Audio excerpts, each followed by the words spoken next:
Hello, everyone. Happy Derby Day if you live in Kentucky. You can tell by my outfit. I don't often wear yellow shirts, but I thought I would make a quick video before I go off to bed for Mass in the morning.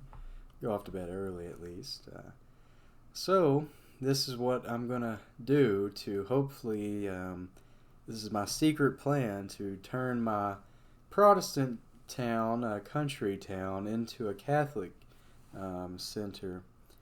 So the idea came about doing this other monastic group. Just how easy it was to reach out to people, to connect people, and to even host a group. So here's the plan. I'm gonna start.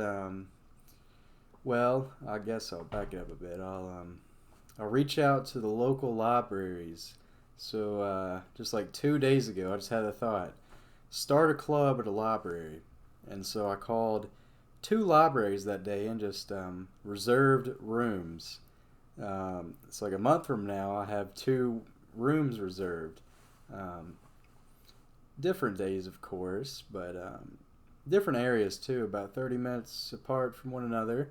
Um, so the idea for the group is just to do like a Bible study with the Tina books back there. I can't point my hand in the right direction. Still not in the right direction. There we are.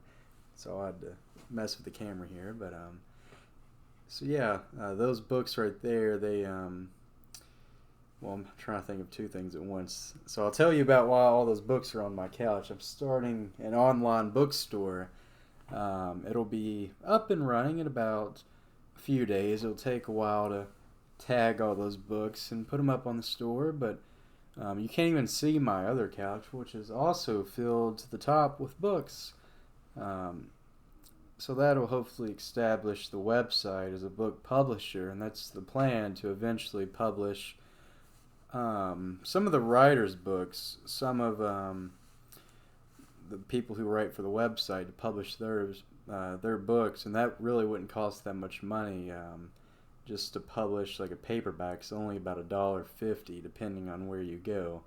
Um, so yeah, it won't be a huge profit, but it will support everything else. Then we can pay for more editors, more designers, and people along that lines. But I got way distracted. So the Tina books, those are by Saint Thomas Aquinas. Tina Ori, I believe is the pronunciation. The Golden Chain. That's the English translation. So it's just you go through each verse of the Gospels, or sometimes like 3 or 4 verses. They'll put them all together. But then there will be early church fathers, people of that nature, Chrysostom, Augustine, Gregory the theologian, some of those, the bigger ones, but also some of the smaller ones, like Theophilus of Antioch is the one that comes to mind. Um, so you have like their commentary after each verse, and that can get really interesting sometimes. Let's go to like the John 6 commentaries, and you have like uh, Theophilus of Antioch is like, why does God conceal himself in the Eucharist? Well, that's because of the human infirmity, that if we were to see that we were actually eating blood and flesh, we would be disturbed. So God, in His mercy, um, does the sacrament the way it is, transubstantiation. Um, so yeah, I'll just go through. I'll use that series right there. I'll use probably American Standard Version Bible. I think that's a really good one. Um, Maybe something like the Great Adventure Bible would be interesting to use because I think that has a widespread appeal. It's Catholic also, um, so maybe you'd be stealthily exposing people to the Catholic faith by doing that. But that's really the plan here. So I'm going to start out with something basic, just the gospel, the four gospels. We'll go through those. kind of like a reading group, I guess, discussing different things here and there. People providing their own thoughts, having a discussion. Uh, for the hour and 15-20 minutes we reserved the room. And so, hopefully, there will be some other Catholics there to join me. Um, but even then, I think a lot of the people, they've never been exposed to Catholic doctrine. They'll be outsiders to faith, maybe in general, or they'll be really lukewarm people. So I think being exposed to like the true, authentic doctrine of Christianity will hopefully awaken something in their hearts. And it'll be interesting to see. I'm gonna. I found a newfound bravery and courage. Um, it's like I'm just following God's will, and like the crazier my ideas are, um, they'll work out. They'll if I'm doing it um, with God in mind, as to glorify God with what I do with my work. And it's really like just evangelization. Like people don't understand that you just have to go out there and do odd things. You'll become an enemy of certain people, of course, and I've definitely become an enemy to a lot of people, and I'll tell those stories in other videos. But you also help a lot of people, and those experiences are always the most rewarding. They encourage you to keep going. And they're always more abundant, you realize. There's really not that many negative people out there.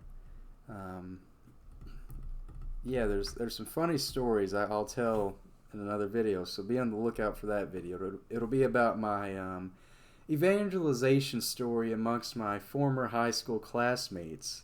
And even in my college social media connections there, just from like Snapchat and Instagram, things I used to use when I was a mere child, a mere teenager. But anyhow, with this group, I think I'll just print out flyers and stuff and just walk around town, maybe go to a few local businesses and see if they'll take them. Go to a few Protestant churches, see if they'll take them. And see, that's the thing about Protestants. Catholics, if you went to them and invited them to a Baptist Bible study, they'd be like, they wouldn't go. They wouldn't go. Because Catholics believe in a church, but if you go to like Baptist, they don't believe in one church. So they wouldn't have any qualms with going to a Catholic Bible study. And even if they do go, some of these fire and brimstone Baptists, even if they appear, well, you just show them the golden chain right there of the fathers, the consensus of the fathers.